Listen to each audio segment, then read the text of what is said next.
Subliminal stimuli. Subliminal stimuli are any sensory stimuli below an individual's threshold for conscious perception, in contrast to supraliminal stimuli above threshold.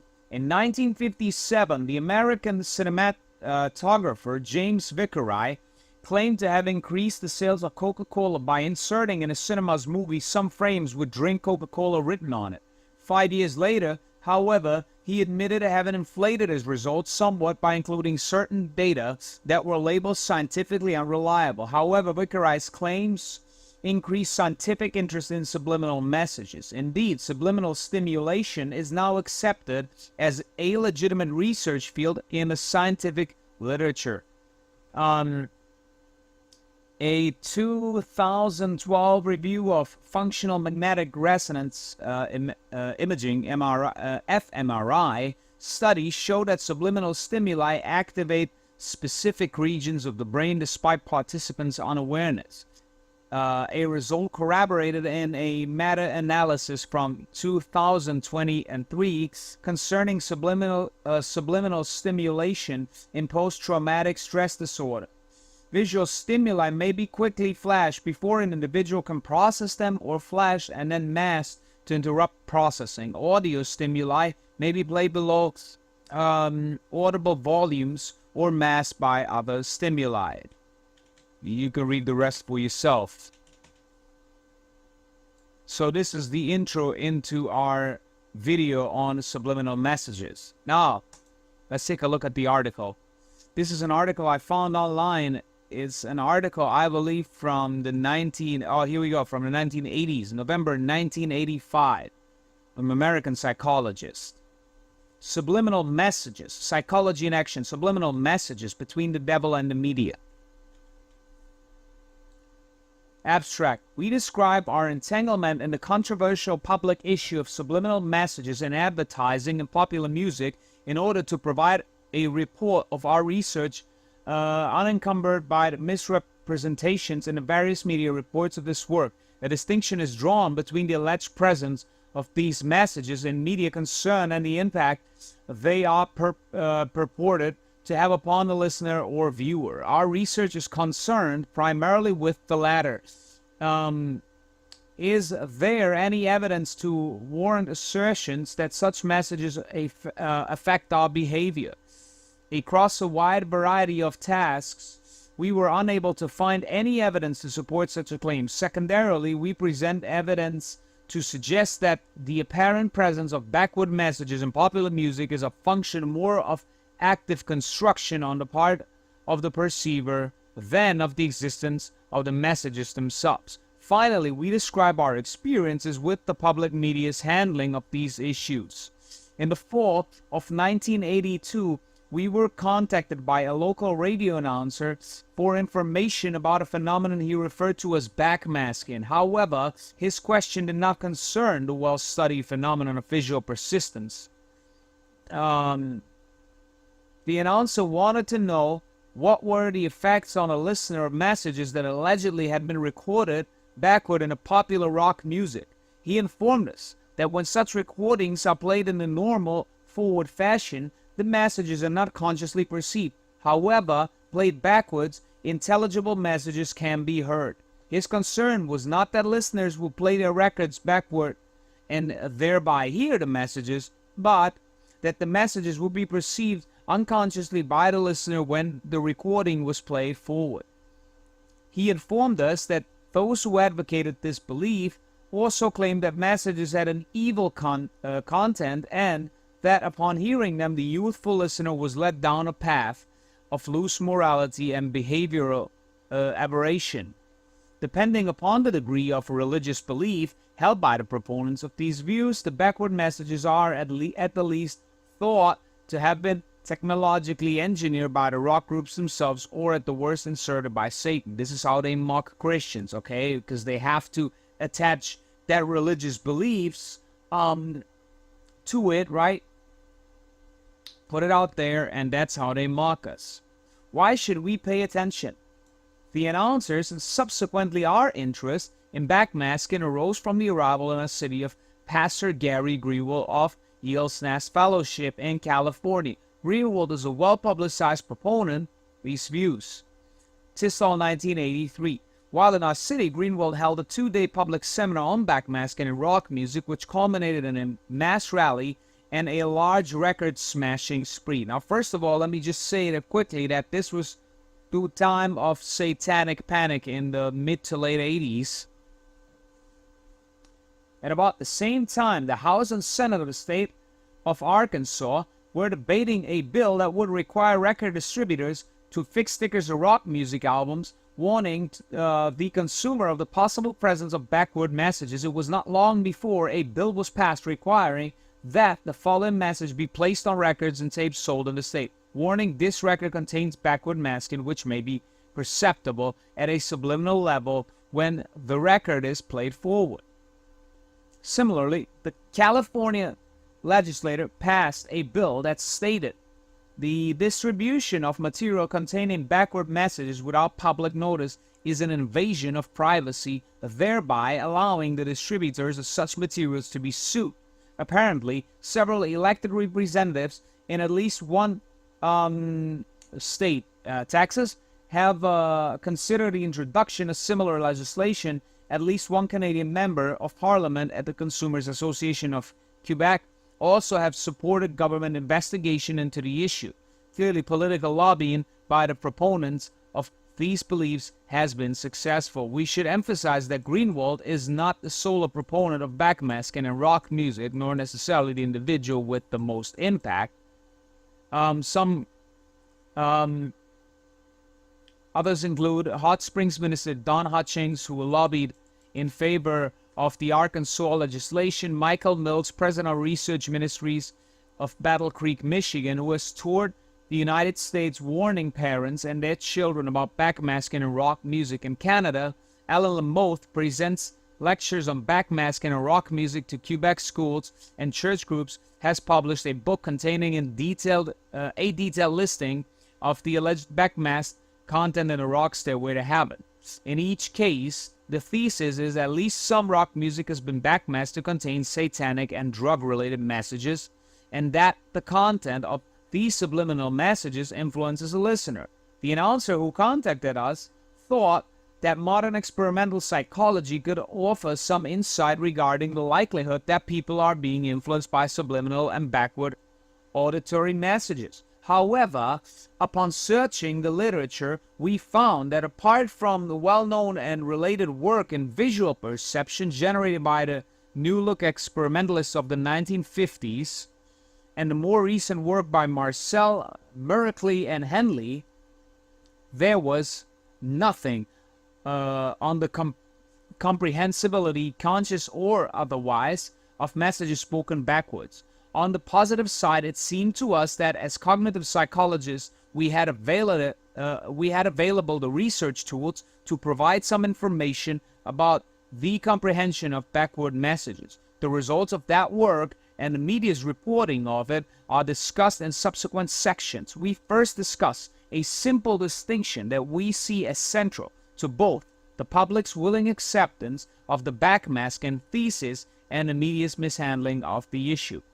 The fallacy that presence implies effectiveness. To argue that subliminal messages in rock music and media advertising influence our behavior requires that there be messages of the requisite sort. As we began to investigate the issue, however, it became clear that advocates appear to believe that demonstrating the existence of the messages is not merely necessary to the argument, but is sufficient as well. In his public seminars, for example, Greenwald presents a collection of reverse recordings of rock music to demonstrate the existence of backward messages. From these demonstrations and the alleged presence and presumed effectiveness of subliminal messages in media such as advertising, Greenwald concludes that listening to such music is having a detrimental effect on young people. The connection with subliminal messages in media, other than rock music, is informative because the bulk of the evidence offered for the effectiveness likewise consists of little more than a listing of purported subliminal messages. Brian Wilson, the major proponent, would claim that advertisers have resorted to subliminal advertising to influence the buying public, provides an extensive litany of subliminal messages in various print, film, and television media. Like Greenwald, he presents the exposed messages as proof not only that the respective media contain such messages, but also that the messages have the intended effect. But even if it is granted that support for the existence of subliminal messages is as good as Greenwald and Key contend, a point we challenge subsequently, it does not follow that the messages must be effective. That is, in the absence of any direct evidence in support of this belief, demonstrations of the existence of subliminal messages or even admissions from advertisers and rock musicians that they have used such techniques do not make the alleged effects of these messages any more real. Regarding the provision of direct evidence for the effectiveness of subliminal messages, both Key and Greenwald are remarkably silent. Greenwald offers the equation of backmasking with studies of subliminal advertising that, by his reckoning, have demonstrated powerful effects, and he asserts the claim that people who listen to rock music have a higher incidence of drug abuse, criminal behavior, and sexual promiscuity than do people who listen to other forms of music. In addition to confounding the behaviors with age, citing the differences as evidence for the effectiveness of backmasking is specious, because Greenwald has advanced backmasking in rock music as a major explanation for the existence of these differences in the first place. Before returning to the topic of backmasking, we will look at the quality of evidence offered for the equation of backmasking with the putative effects of subliminal advertising. Subliminal messages in advertising. According to Key, the dangers of subliminal messages in advertising are so severe that he worries for the maintenance of the North American way of life. The messages that give him the greatest cause for concern are those wherein the advertisers intend is to have consumers purchase a specific product through their interest in sex. This, of course, comes as no surprise. Discussions of advertising technique often have emphasized the central role of sex. What Key offers that is unique, however, is the claim that a variety of subliminal techniques are used to capitalize upon the public's obsession with sex. These include the obvious use of sexual imagery within the verbal and pictorial content of advertisements, and as his main concern, the airbrushed embedding of words and symbols with sexual references into the pictorial content. Now, what is important in this is that we still see this today. Sex is being sold. I mean, it's like smut and naked women, and you're being bombarded with it, right? Well, so this was written almost 40 years ago, 39 years ago, okay? In 1985, and nothing has changed. And I will prove that to you with all these different articles we're going to look at and some of the videos we're going to take a look at, some short videos I'm going to show. Key's reading of the psychological literature, along with the results of his own research at the University of Western Ontario in the early 70s, led him to conclude that such advertisements do control our behavior. However, the research evidence that he provides to support his claims is questionable. For example, to convince the reader of his books that subliminal sexual imagery included in Playboy magazine's advertisement depicting a naked woman effectively renders the ad more memorable. Asserts that in research using this ad, about 95% of college males who were shown the ad recognized it 1 month later. Although the exact details of this research are not provided, it is quite possible that college-age males would have remembered the ad equally well without the embedded imagery. Indeed, there are ample data to demonstrate that college students can likely recognize 95% of even relatively extensive sets of pictures shown to them. In a second example, Key suggested that the explanation for an overwhelming preference for a particular brand of rum is the embedded presence of the phrase "you buy" in a pictorial ad depicting 4 types of rum. This ad has particular relevance for our discussion because, according to Key, the phrase is printed backward. In contrast, 80% of the subjects in his studies, Key suggests unconsciously perceived the backward message, resulting, in Key's view, in a marked preference for the rum so label. However, the hypothesis that the rum accompanied by the subliminal message may possibly differ from the other three in significant ways is given short shrift. In fact, the preferred rum is the only one with the words extra special clearly announced on the label, is of a much darker color than all the others. It is the only one presented in a high status brandy snifter and comes in a larger bottle. In contrast, Key's view, only the presence of subliminal messages provide a plausible explanation for his subject's preference. The memorial consequences of subliminal messages. Our inability to detect many of the embedded messages that Key imbues. Our inability to detect many of the key messages that Key imbues with such effectiveness is not a major issue. Although, as we discuss later, the presence or the absence of subliminal messages is construed to be the whole issue by many in the media and by the public in general. However, we thought a contribution could be made regarding the issue of whether such messages affect our behavior, if indeed they are there. One claim made repeatedly by Key is that advertisers and the word sex in their advertising copy, and indeed in their products as well, such as Ritz crackers, because he argues enhanced memorability is gained through such implicit sexual associations. We choose to test this one important claim. Using a set of vacation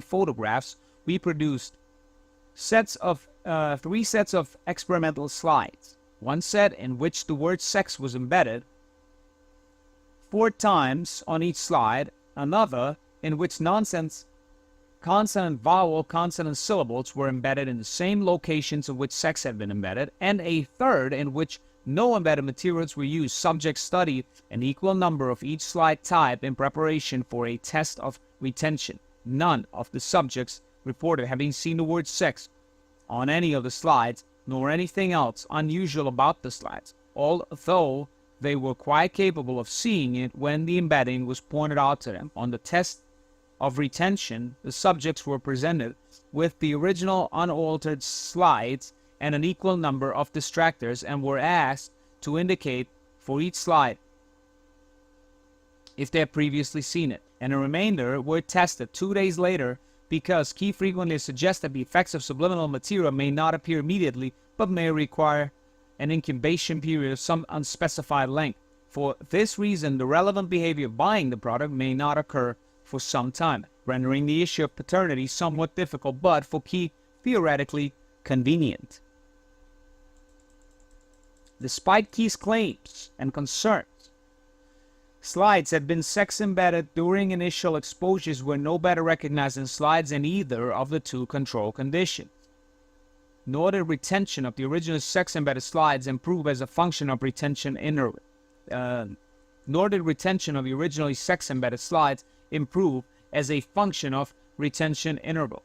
Rather, there was a significant reduction in recognition accuracy between the immediate and the 48-hour condition, suggesting that the task was not so difficult as to mask the effects of a powerful variable like retention interval. A reading of Key's books would lead one to predict an effect of sex embedding beside which even the effects of retention interval would pale. Comprehension of backward messages. Our research on auditory backmasking was designed to test two of more contentious Greenwald's claims. First, as with subliminal visual messages in advertising,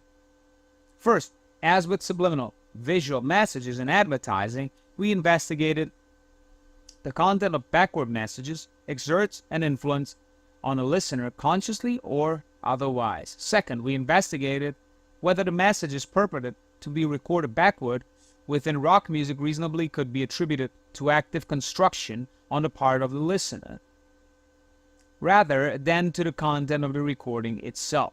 We also investigated the subject's sensitivity to the physical or mechanical aspects of the backward messages, using the same materials and paradigms as those tasks involving content. This approach allows us to assess weak or non-existent effects involving the content of the messages if they were a function of low power or a true lack of effect. The messages we used include simple sentences and passages, some of which are well known: Lewis Carroll's Jabberwocky and the 23rd Psalm.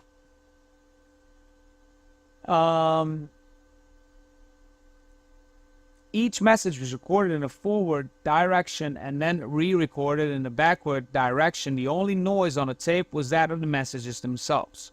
To our ears, messages heard backward retained many of the properties of the forwardly presented counterparts. In fact, the messages appear speech-like and sound very much like a novel foreign language. Many of the physical components of speech, such as trills, glides, pauses, changes in emphasis, and so on, are retained in fashion when an auditory message is presented backward. Two groups of subjects completed the task: 34 introductory psychology students and 31 students from a class in cognitive psychology. You get your 33 right here, okay? 31, 34, you get your 3 and your 3. Now,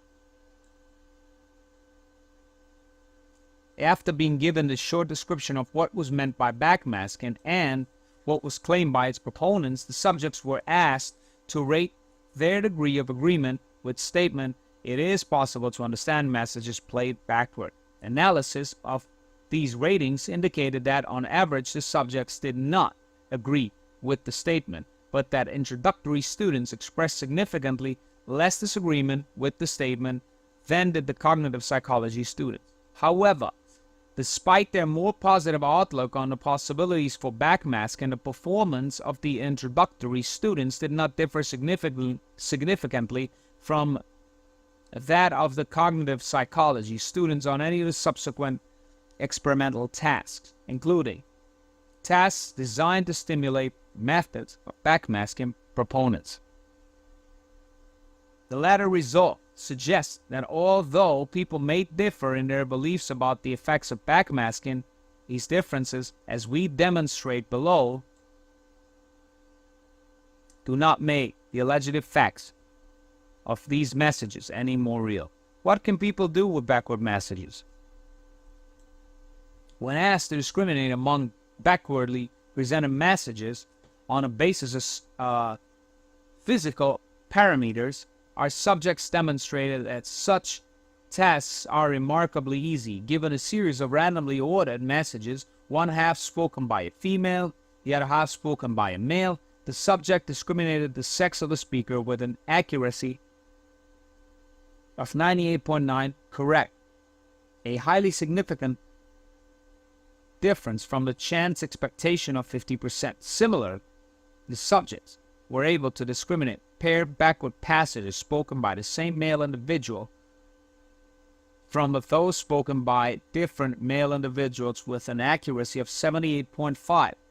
For that matter, the subjects also demonstrated a slight but significant capacity to determine the language in which the messages were recorded originally.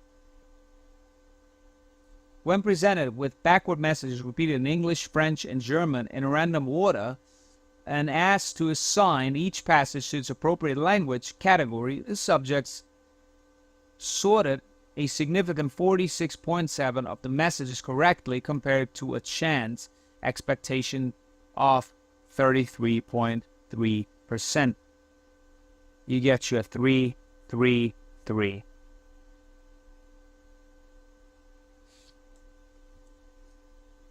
Test of conscious comprehension. Many people believe that the breaks and pauses between the speech stream occur primarily as pauses between words. In fact, in normal speech, the endings of many words are often run together with the beginnings of subsequent words, whereby many of the breaks and pauses in the speech stream are associated with syllabic breaks. Thus, the frequency of breaks and pauses in speech stream is a rather poor correlate of the actual word count. We attempted to capitalize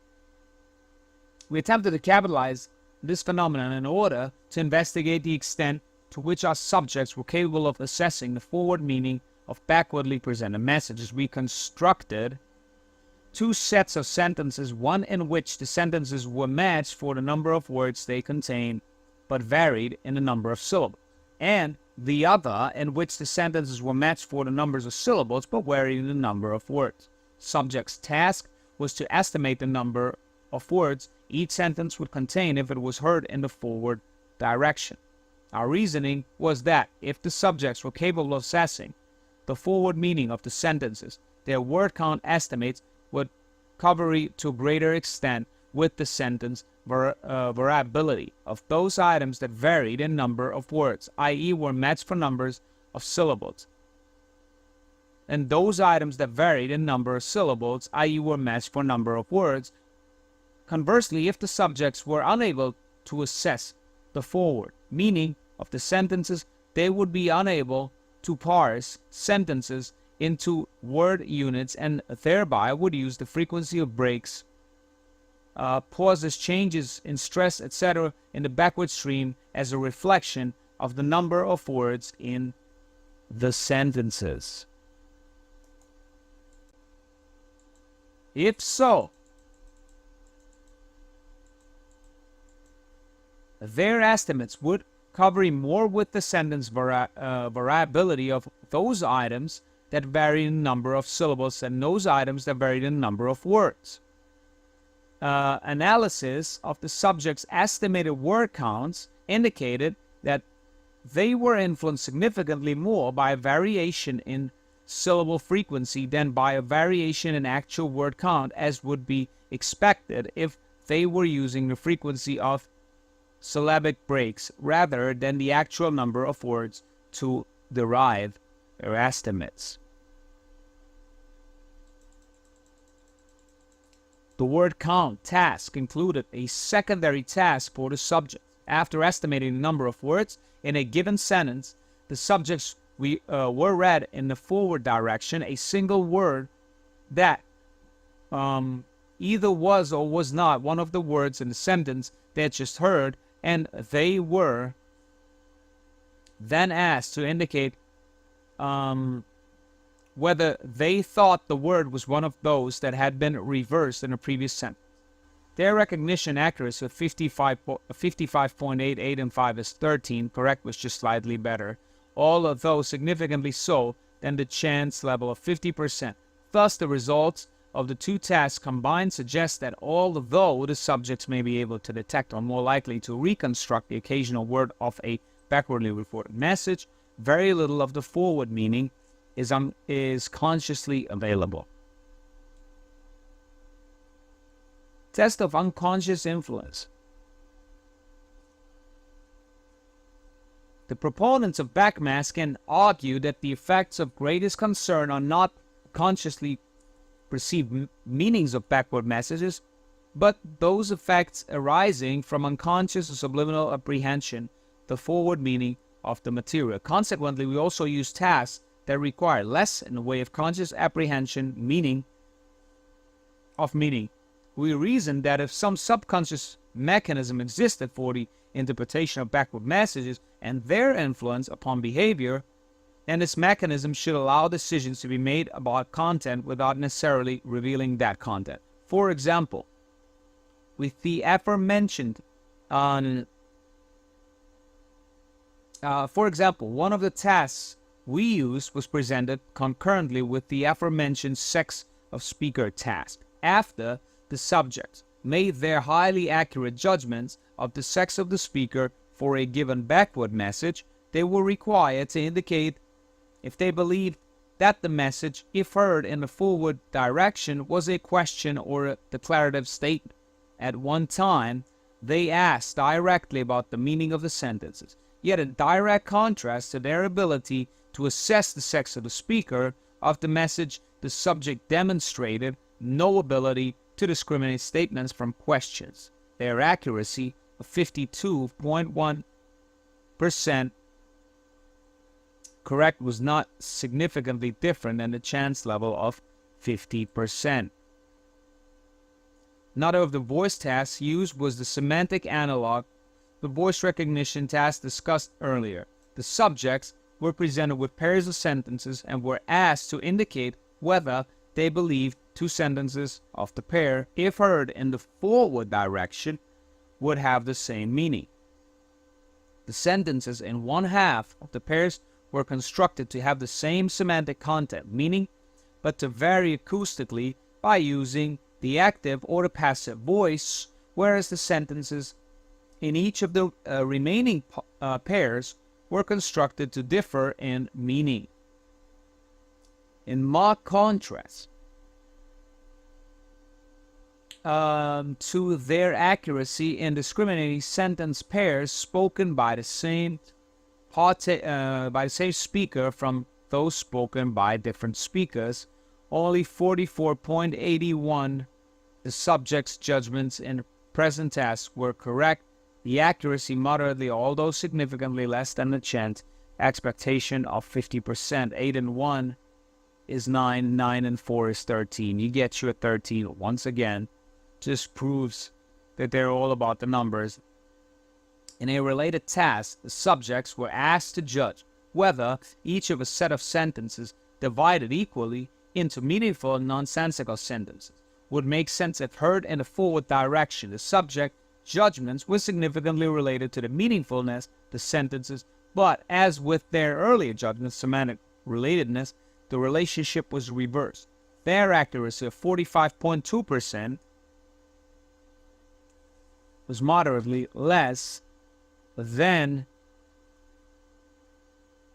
that expected on the basis of chance, 50%. Another attempt, we asked our subjects to sort backward statements of the sort "Jesus loves me, this I know" into one of 5 content categories: nursery rhymes, Christian, satanic, pornographic, and advertising. As with the other semantic tasks, if the meaning of backward messages is gained to a subconscious level, placement of the statements into the 5 categories should proceed in some non-random fashion. It will be a devious, unconscious mechanism indeed that allow Christian messages to be labeled as pornographic or satanic and vice versa.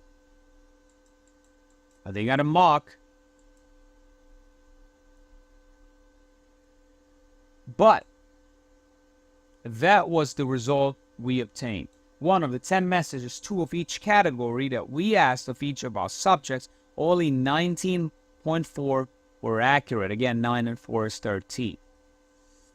That is not significantly different from the 20% expected on the basis of random assignment. In short, whether the requested judgments were about semantic relatedness, meaningfulness, the type of sentence, question, or statement, or semantic category, the meaning of the statements appears not to have been understood at any level, conscious or otherwise. Proponents of the backmasking thesis argue that the effects of listening to backward messages are manifested in an unconscious manner on the listener's subsequent behavior. In this way, they intend to account for what they see as the common consequences of listening to rock music. Their view, the use of illicit drugs, the frequency of illicit sex, and so on, occurs because the listener is led unwittingly in this direction by the unconscious influence of backward messages within the music that promotes such behaviors, although some influence is attributed to the forward content of the music. To investigate this claim, we decided to see whether, through prior exposure to backward messages suggesting a particular bias in behavior, we could induce our subjects to behave in a manner in which, without the biasing, they would not normally behave. Because the promotion of illicit drug use and like violated our sense of ethics, we chose something more innocuous: spelling. After listening to a series of backward sentences, the subjects were asked to spell a list of uncommon words read aloud by the experimenter. Unannounced to the subjects, 2/3 of the words were homophones, words such as read and read that sound alike but have different meanings and spellings. Each homophone was chosen to have its alternate spellings differ to a large degree in frequency to use as determined by the Galbraith and Taxman norms. The backward messages presented prior to the spelling task were sentences such as climbing a mountain is a remarkable feat and a saxophone is a reed instrument, that biased the low-frequency spelling of one half, the homophones, on the spelling test. The other half served as controls. Previous research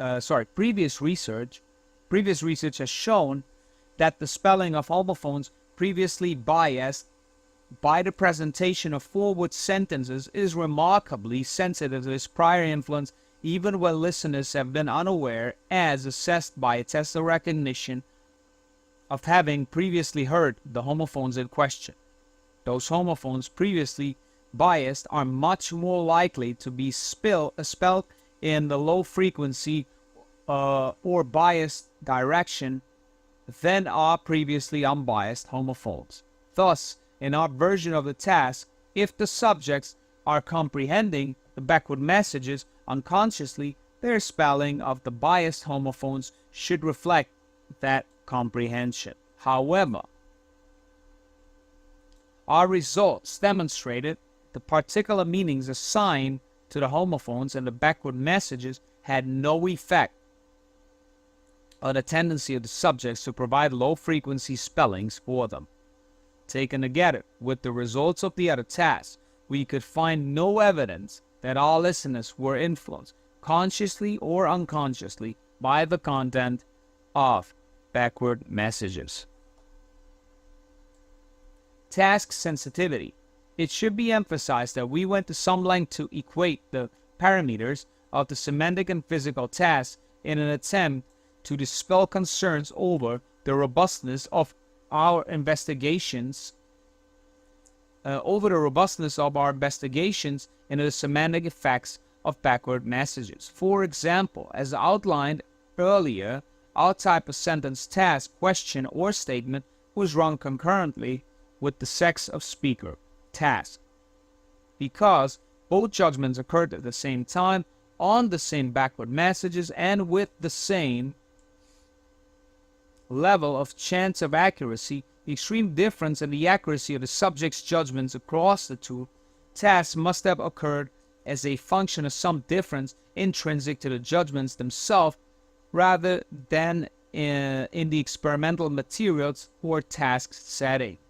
Similar, the task requiring judgments about the similarity in meaning of paired backward sentences was constructed as a semantic analog of the task requiring judgments about the similarity of the speakers or of paired messages. Again, the large difference in performance across the two tasks suggests the subject's inability to achieve better than chance levels of performance in the semantic task is not a consequence of a weak experimental test, but rather a lack of effect, true lack of effect.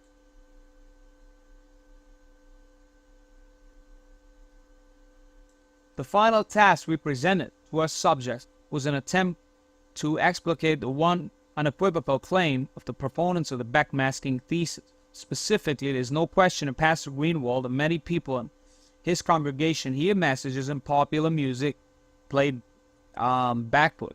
What is clearly the issue, however, is the source of these messages. Although Greenwald finds it unnecessary to propose some external agent, be it Satan or evil-minded producers, to account for the presence of the messages they hear, we suspected that the source of the messages could be found in the listeners themselves. A small minority of the alleged backward messages in popular music apparently have been inserted intentionally.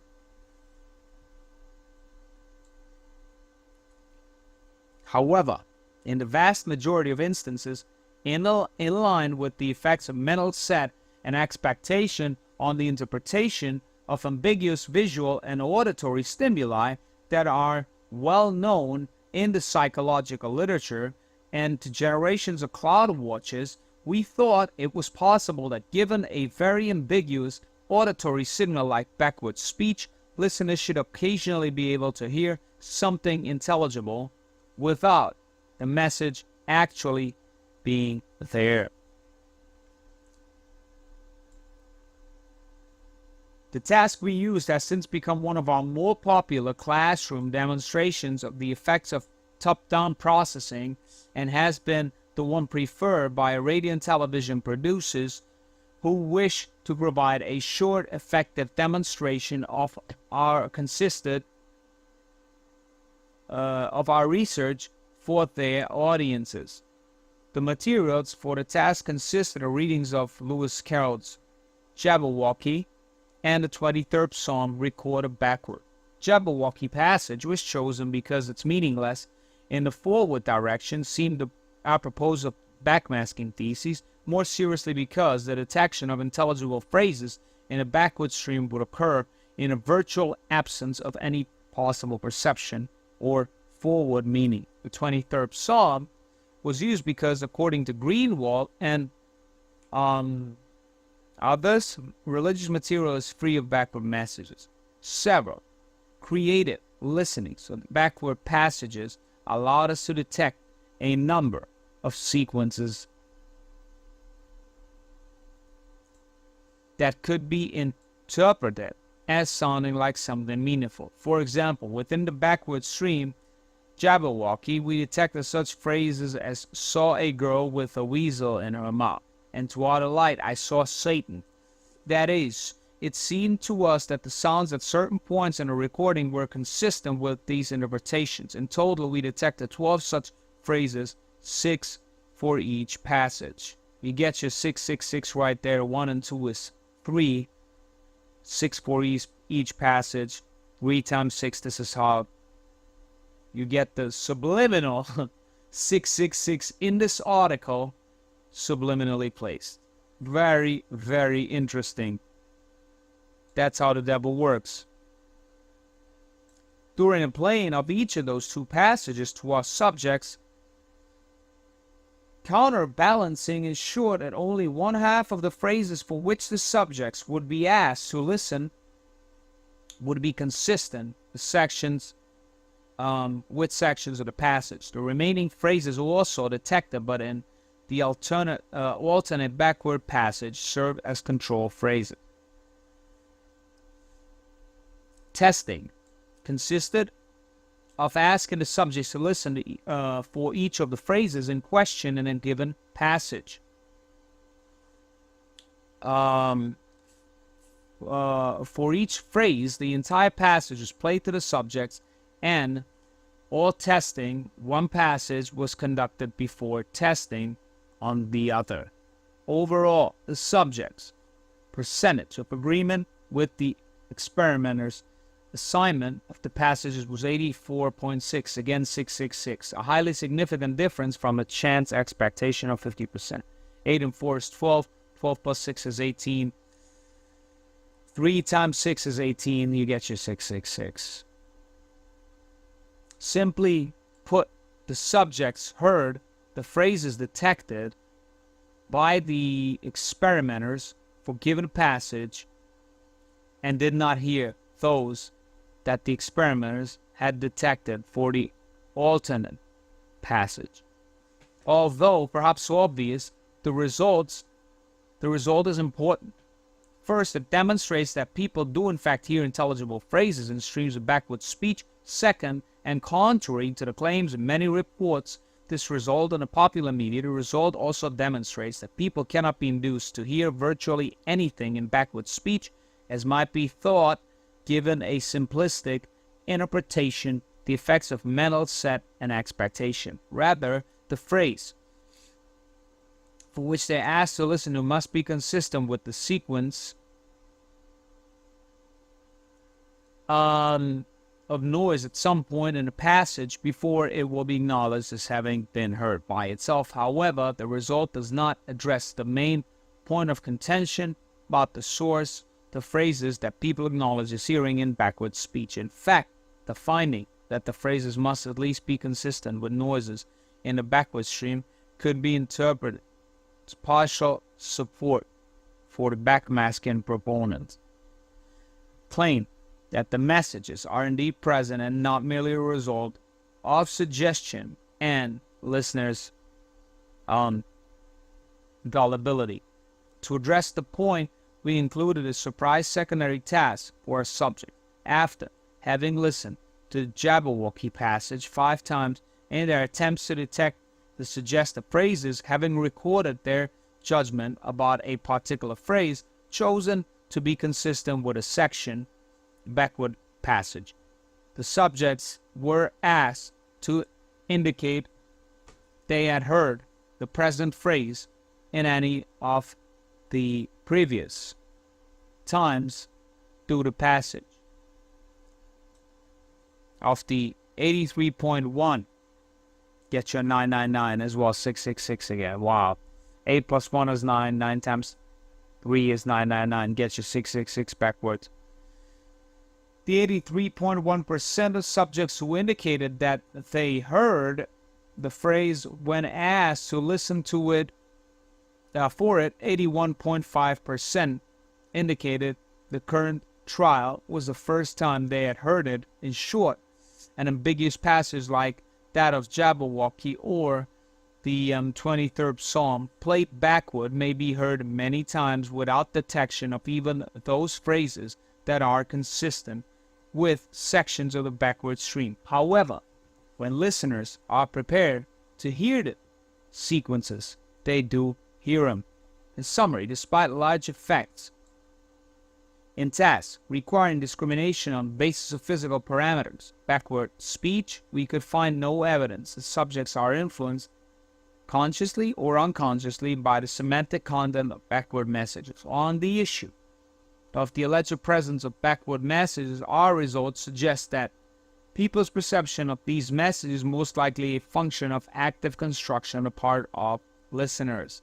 It is significant to note that in his public demonstrations, Greenwald does not ask his audience simply to listen to the reverse passages and thereby hear the messages that he hears. Rather, as we found necessary to the perception of messages in our research, Greenwald prefaces presentation of each passage with a statement of what the listener is to hear. Under such conditions, it is not surprising most listeners hear the messages for which Greenwald has prepared them, but it is poor evidence for the actual existence of such messages, and even poor evidence that the passages allegedly containing such messages have the baleful influences attributed to them. Yeah, right. What a joke. The public forum and the media. After our research had been completed, we gave a public presentation of the results to a large audience at the local public library. Our presentation emphasized the distinctions made in this article and, to a considerable degree, drew on well-known phenomena and theoretical positions in perception and cognitive psychology. The media's coverage of the event was presented first in a short radio report on a local station that was soon picked up by the various wire services in Canada and the United States. Given the original report, it was not surprising to witness even shorter accounts in radio reports and in national local papers. What we had not anticipated, however, was the considerable creativity with which our research and comments would be treated. Following the initial wire service report of our research, we were deluged with requests for radio and television interviews. Initially, we were pleased to grant them, but after witnessing the treatment our comments received, we have become less enthusiastic about the whole enterprise. On one occasion, for example, one of us agreed to do an interview for radio over the phone only to discover, when contacted at the designated time, that he was the guest on an open line talk show. Needless to say, it is difficult to present the rationale for and results of scientific research while being berated by callers for being responsible for everything from Satanism to teenagers' alleged disrespect for their parents. On another occasion, for the nationally televised Canadian production W5, over 1 hour of filmed interview material was reduced to about 30 seconds when aired, which, given its context in a program, was probably interpreted by viewers as suggesting that we actually had found satanic messages in rock music. However, the reports were not uniformly bad. Although it was rare, some reports,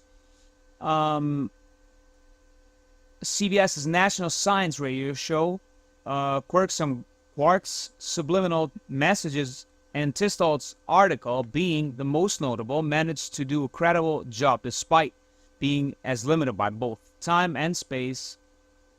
However, the reports were not uniformly bad. Although it was rare, some reports, CBS National Science show Quirks and Quarks, Subliminal Messages, and Tistol's article, being the most notable, managed to do a credible job despite being limited by both time and space as the less admirable counterparts. As we came to realize, the problem with media reports of our research could not be attributed, at least not solely, to sloppy reporting or to a desire on the part of reporters, headline writers, and radio and television producers to play fast and loose with the facts in the service of a good story.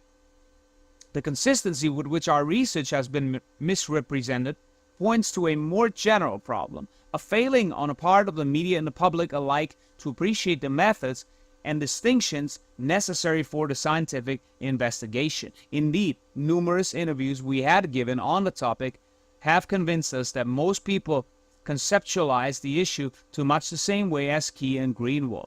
To many of the various interviewers we encountered, the only question was if backward satanic messages could be shown to be recorded in rock music, not whether such messages exerted any effect, subliminal or otherwise, upon the listener. It was simply assumed that the latter followed from the former.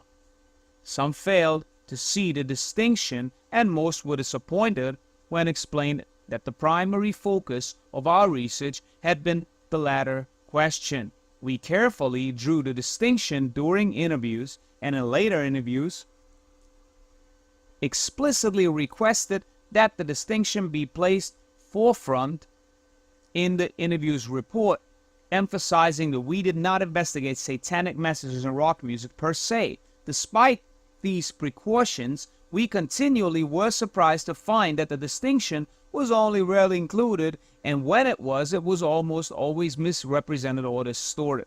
Repeatedly, after devoting considerable effort to clarifying what we had and had not done and what the issues were from a scientific perspective, we would be confronted with such headlines as "Professors find no satanic messages in rock music." Most readers probably failed to realize that such headlines were true only in the sense that we never looked for satanic messages in rock music.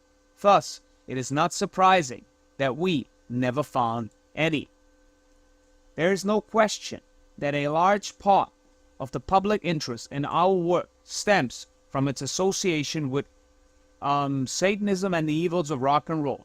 But the failure of many people to grasp what to us were obvious and important distinctions, and the failure to see the relevance of our work once the distinctions were understood stands as clear demonstration of the public's misconception of scientific investigation. Apparently, as scientists, we have impressed the public with our conclusions about many issues, but we have been far less successful in impressing upon them the often mundane methods we use to arrive at the conclusions that we produce. We mentioned earlier, at the time we began our research, the legislature in Arkansas had passed a proposal to require the fixing of labels on rock music warning the purchaser of the hazardous effect of subliminal backward messages on the records, whereas it is somewhat amusing to conjure up an image of some august rock recording review board listening imaginatively to hundreds of rock albums played backward. In our view, the costs incurred by such a program, both monetarily and in the reduction of civil liberties, would be serious. By the time our research had been presented in the media, the bill was lying on the desk of the governor of Arkansas. We cannot be certain of what happened from that point on, but coincident with a large front-page story of our research in the Arkansas Democrat, the bill was returned to the Senate for review, where it was promptly defeated. Once again, considering the limited amount of additional material made available, the uncritical acceptance of a scientific conclusion by those in government is indeed surprising. We suspect that the legislators, like the media, also thought professors find no satanic messages in rock music. At least in one respect, they were correct.